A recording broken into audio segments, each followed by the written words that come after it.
Good evening, ladies and gentlemen. Welcome to a special presentation of the Rob Maness Show. I know the President of the United States that's been installed, Joe Biden, is making a prime time address right now.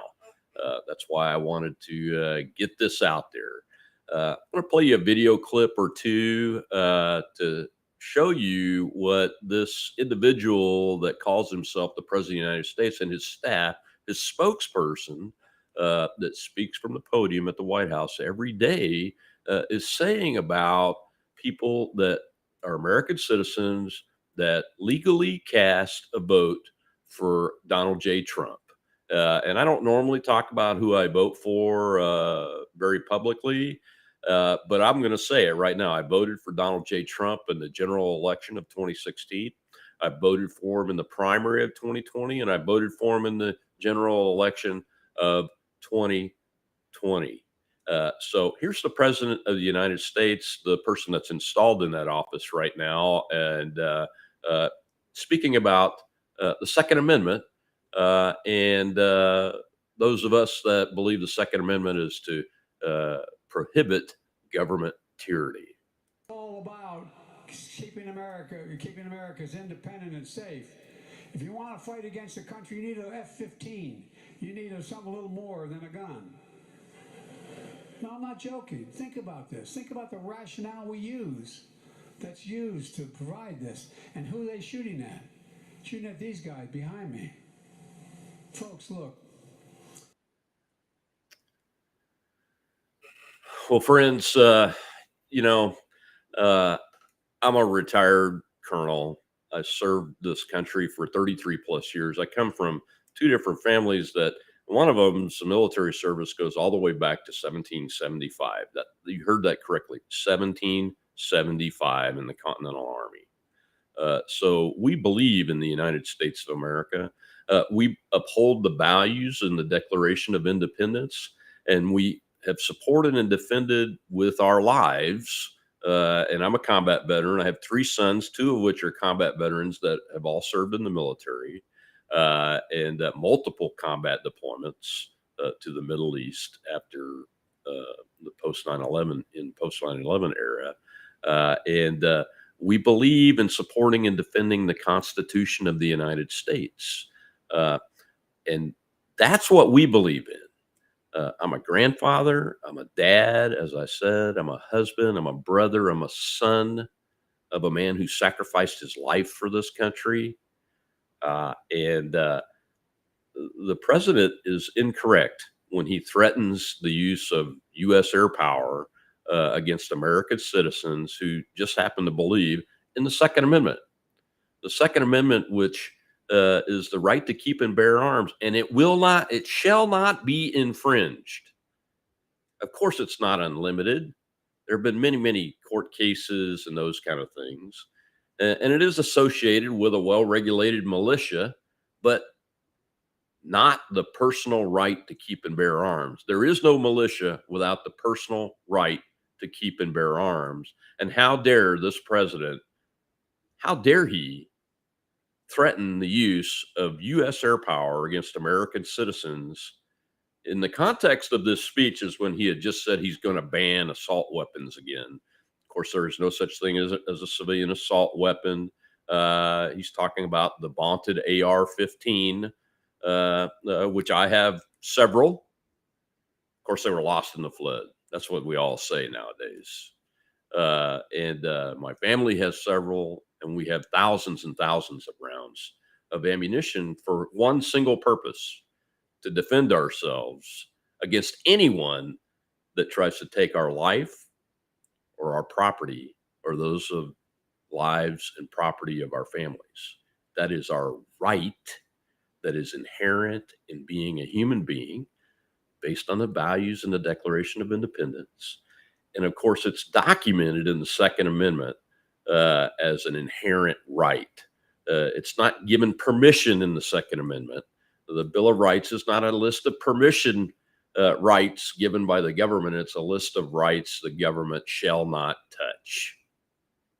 Shall not touch. Let me cue up the second video so you understand exactly what's going to happen, what's happening right now tonight. And and this is the president's spokeswoman who speaks from the podium every single day. This is in the last 72 hours or 48 hours, uh, forgive me, of what's happening right now as we speak. Listen to this. But the president thinks that there is an extremist threat to our democracy. The president has been clear as he can be on that particular piece when we talk about a democracy, when we talk about our freedoms. The way that he sees is the MAGA Republicans are the most energized part of the Republican Party. This is an extreme threat to our democracy, to our freedom, to our rights. They just don't respect the rule of law. You heard that from the president, and they are pursuing an agenda that takes away people's rights. So, which is what the president said last week on Thursday. You all heard him. This is what the president said yesterday, and that's what he's going to continue to say. And here's the thing: the president is not going to shy away to call out what he clearly sees is happening in this country. That happened yesterday, as a matter of fact. And this person is not qualified to do the job she's been appointed to. It's obvious. You could see it day in and day out that she can't hold her own. But she is accurately portraying what the president of the United States is saying. And he is saying that anyone that voted for Donald J. Trump is a threat to American democracy. Now, we live in a republic that uses elections to pick our representatives. So there's a democratic approach to it, but it is a republic. And by the way, that Constitution that you swore to support and defend, President Biden, has a phrase in it that is supposed to have the federal government guaranteeing a Republican government to each and every state that's a member of the union. But to think that because American citizens voted for a certain individual, that they are a threat to democracy. Now, this has been building for some time, since the January 6th debacle. Let me just say up front, the January 6th incident, it was a riot. There were some bad actors there that broke the law and those that with violence and damaged property, and they should be held accountable, just like anybody else should be held accountable. Unfortunately, they're being held accountable in a way that is much greater than what happened the year before in 2020, when we had $2 billion of property damage by the insurrectionist riots of the Black Lives Matters and Antifa movements, that this president and his vice president encourage people to donate to bail those criminals out. And those criminals, to this day, very few of them are being treated the way these individuals that have been vacuumed up in this January 6th dragnet, which there's about 850 Americans that have been vacuumed up in that. Many of them are being held in what's called the DC Gulag, and their rights are being infringed upon. They haven't been given a speedy trial, so they're being held without trial, some for 18, 19, 20 months in solitary confinement because of unnecessary COVID restrictions and other things. And only 5 or 6 congressmen have tried to help these people make sure that their rights are being protected, and they're not. The main right they're losing is the right to due process, which is a right in the Constitution of the United States and the Bill of Rights and the Fourth Amendment and the Fifth Amendment. And we should all be fighting to make sure every single American that is caught up in this unnecessary dragnet for a riot that was had some government agent involvement in order to facilitate what violence did occur on that day.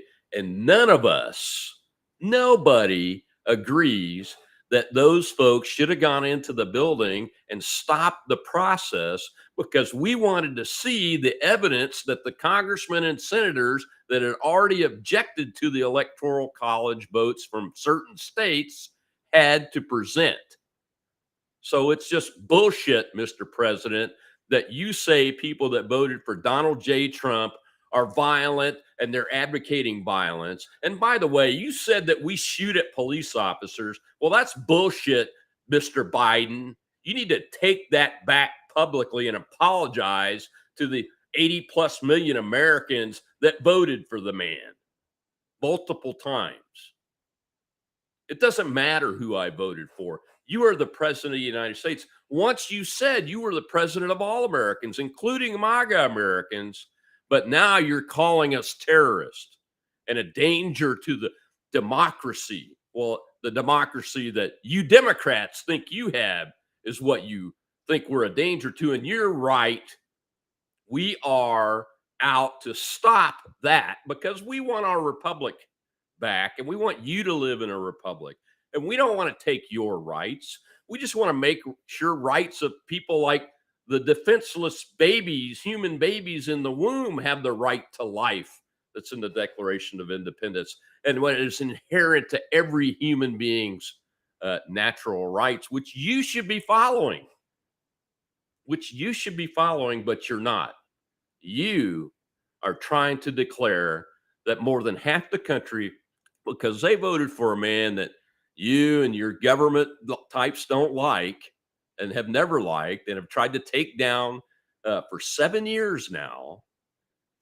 They voted for that guy, and that makes us your enemy. Well, we may be your political enemy, but we're not an enemy of the United States of America, Mr. President Joe Biden, who's been installed illegally. And we're going to fight to regain the United States of America within its constitutional authority and get this expanded government that is extra constitutional back under the control of the people so that when somebody's a civil servant, they know that they work for me, a citizen who's retired now, and that I pay their taxpayer funded paycheck. And that if they don't treat me with the respect that they should as their boss, then they're going to get fired. And that's what you should be working on, Mr. President, instead of trying to say that somebody like me, who has served honorably for over 32 and a half years in the United States military, and all of my family and my kids and my grandkids, is an enemy of the United States. Bullshit, Joe Biden. You're the enemy of the constitutional United States of America, and we will do everything legally within our power to remove you from office. And if I ever get appointed to anything, and I'm a volunteer, I will do my darndest to make sure this government is torn apart and put back into the constitutional cage that the United States government is supposed to be so that it's working for us, the citizens of the United States. And I don't care whether that citizen is a Democrat or Republican. And that's the difference between you and me, Mr. Biden.